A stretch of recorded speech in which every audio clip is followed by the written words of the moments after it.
anos, meus cumprimentos. Nessa aula nós falaremos sobre planejamento e operação de medidas com o GPS. Por que planejar? Todo serviço, todo empreendimento que se deseja fazer necessita de algum tipo de planejamento para que a sua execução ocorra exatamente conforme as necessidades do projeto a ser executado.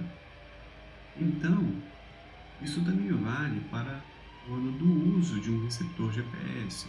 Por quê? Porque quando você vai executar algum tipo de levantamento via algum sistema de posicionamento global, esse levantamento tem uma finalidade. E é esta finalidade que deve ser contemplada na sua máxima característica de projeto. Então, para isso, é necessário seguir algumas etapas antes de pegar o equipamento e propriamente ir a campo tirar as medidas. Então, dentro desse contexto, como primeira etapa, é interessante fazer algumas configurações no aparelho. Configurações essas que são básicas para qualquer aparelho de receptor GNSS, que vão desde que as configurações de sistema de coordenadas, de geoide, de elipsoide, dentre outras, que são necessárias para a finalidade proposta para a execução desse levantamento. Então, como primeiro item aí, o que nós temos de fazer? Definir que tipo de unidade será utilizada para expressar as coordenadas. Por exemplo, a latitude e longitude será em grau decimal ou em graus, minutos e segundos. As coordenadas métricas em UTM, mas qual vai ser a unidade? Em metro ou em quilômetro?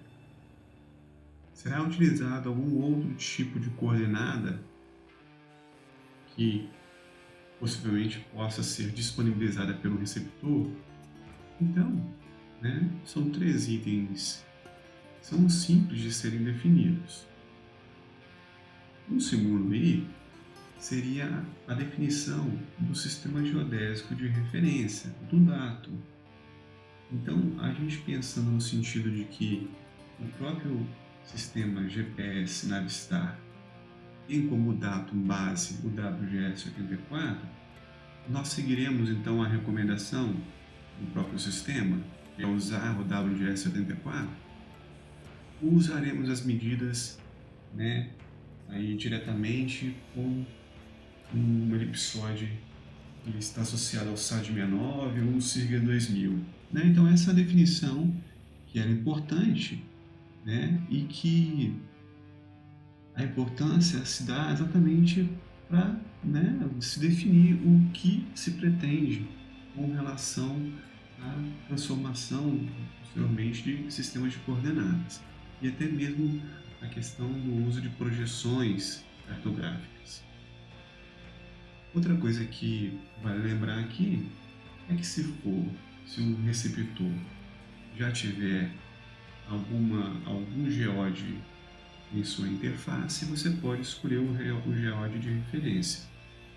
Assim, você vai ter a relação entre as altitudes ortométricas e a altitude geométrica, que é a altitude obtida pelo próprio GPS sobre o elipsoide de revolução. O item 3 é um item um pouquinho mais complexo em relação ao item 2. Por quê? Porque está associado a definir o dia, o horário de medição, e quanto tempo vamos ficar medindo. Por que é um pouco complexo? Porque o ideal seria o seguinte: a atmosfera mais limpa possível, ou seja, com o mínimo de interferência, onde ela esteja com a máxima estabilidade, e a constelação GPS numa geometria favorável à obtenção de precisão de acordo com a necessidade do empreendimento, e vai ser executado posteriormente, a partir dos dados levantados. Então, o que nós podemos dizer sobre isso? Quando se trata de navegação, é impossível impor a hora de medida exata. Isso porque o deslocamento não ocorrerá necessariamente quando a constelação assegura um bom posicionamento dos satélites. Então, a melhor geometria para a obtenção dos dados numa determinada localidade, ela não vai ficar constante ao longo do tempo. Então, qual é o período de tempo que aquela geometria vai estar ali disponível naquele dia escolhido para a coleta? Ou qual é o melhor dia, qual é o dia mais adequado e qual é o horário em que eu consiga o maior tempo de coleta possível dentro daquela geometria que vai satisfazer a qualidade das minhas respostas em termos de posicionamento. Isso é uma pergunta importante a ser resolvida, né? Para trabalhos topográficos, é importante escolher um horário que assegure o maior número de satélites visíveis, a melhor constelação e, consequentemente, maior precisão nas medidas, né? Que a gente acabou de comentar aqui. O quarto item diz respeito à localização do ponto. Nem sempre é possível escolher um local ideal para a medição de um ponto. Quando se utiliza o GPS para navegação, alguns dos pontos medidos podem estar prejudicados pela sombra de obstáculos e multicaminhamentos, considerando que, nesses casos, o equipamento está recebendo sinais e determinando uma coordenada a cada segundo, por exemplo. Então, essa configuração de quantas coordenadas serão obtidas por um intervalo de tempo também pode ser configurado no seu receptor. É claro que quanto menor o tempo para a obtenção de uma coordenada, mais informações serão guardadas pelo receptor. Daí a maior necessidade de memória para armazenar esses dados. Quanto maior o tempo entre a obtenção de coordenadas, menos informações serão guardadas e, consequentemente, menos memória será necessária. Então, até isso tem que ser dimensionado, né? Quantidade de informações e memória no equipamento. Essas três figuras ilustram o item 3 e 4 que nós acabamos de discutir. Então, a figura A apresenta uma geometria de constelação de satélites que propicia uma precisão não tão boa quanto a geometria que se apresenta aqui na figura B, né? E eu havia feito esse questionamento anteriormente. Essa geometria B seria talvez a mais adequada para a minha finalidade, vamos imaginar assim, uma finalidade mais nobre. Por quanto tempo ela vai estar disponível no espaço naquele dia? Ou uma outra pergunta que a gente pode fazer, né? Qual é o intervalo de tempo em que eu tenho essa geometria disponível e aí eu trabalho dentro desse intervalo de tempo? É claro que é importante, além de associar, isso que nós acabamos de discutir, com a questão da atmosfera estar livre, estar sem intempéries no momento da captação de dados. E, no caso da figura C, mostra exatamente as interferências locais, que podem causar interrupção de sinal ou até mesmo um multicaminhamento, gerando aí uma baixa na qualidade dos resultados posteriores. Então, essa combinação toda é que vai fazer, a princípio, em termos de localização do ponto, trazer para o usuário a melhor qualidade da informação. Uma coisa importante, e vale mencionar, é o seguinte: na maior parte dos levantamentos com GPS, não é possível escolher um ponto. Por quê?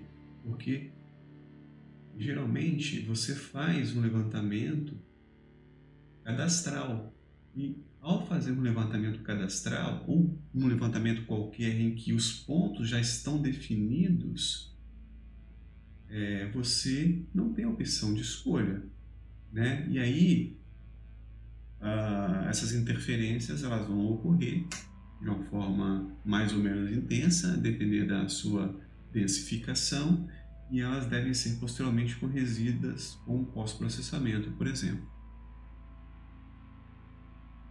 Né? Então, ainda aí sobre a localização do ponto, para levantamentos topográficos é possível estabelecer critérios para a escolha desses pontos. Então, um ponto onde não haja sombras ou obstáculos que impeçam a aquisição dos sinais transmitidos. O ponto escolhido deve estar longe de estruturas que reflitam o sinal.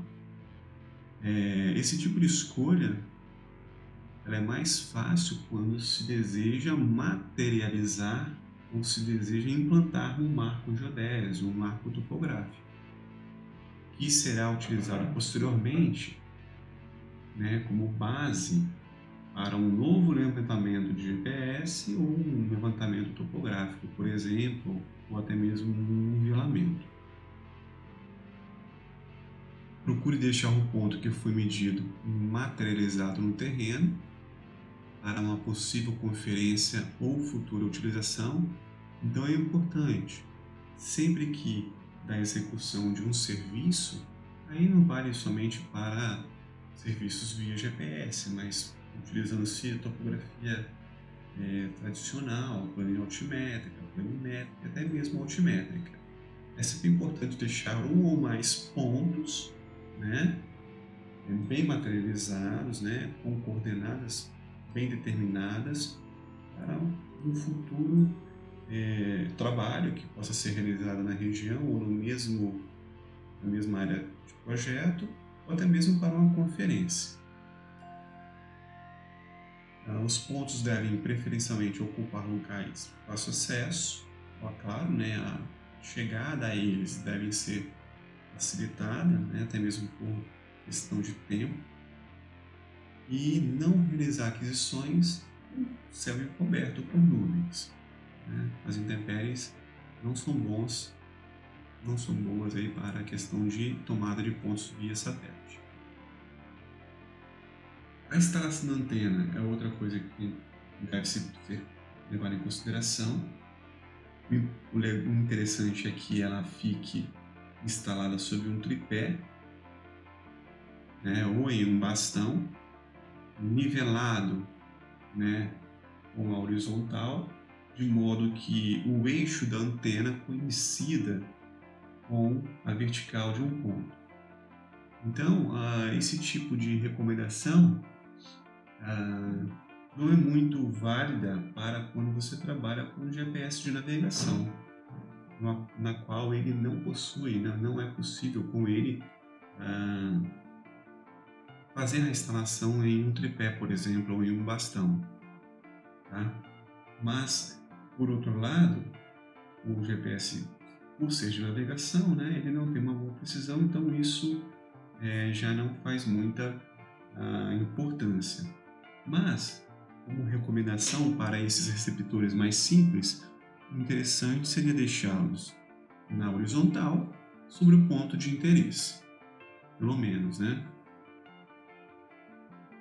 O tipo de receptor também está associado exatamente à finalidade do levantamento.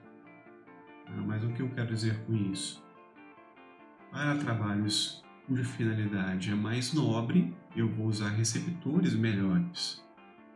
Né? Por exemplo, receptores L1, L2, né? Com, por exemplo, pós-processamento, com a metodologia de obtenção de dados um pouco mais sofisticada. Assim, eu vou conseguir coordenadas com maior precisão. Por outro lado, se a minha necessidade é apenas uma navegação simples para ir de um lugar ao outro, ou até mesmo para o levantamento de um terreno em uma área rural, você pode utilizar um equipamento mais simples, somente um L1, né? Ou até mesmo um receptor de navegação. O importante é o quê? O importante é atrelar o planejamento, né, a escolha da metodologia de trabalho, o receptor, as configurações, né, os dias, horários, né, de levantamento, baseados, né, tendo sempre em mente a finalidade para a qual aquele levantamento vai ser realizado. Ok? Então, por fim aí, nossa aula acabou e até a próxima.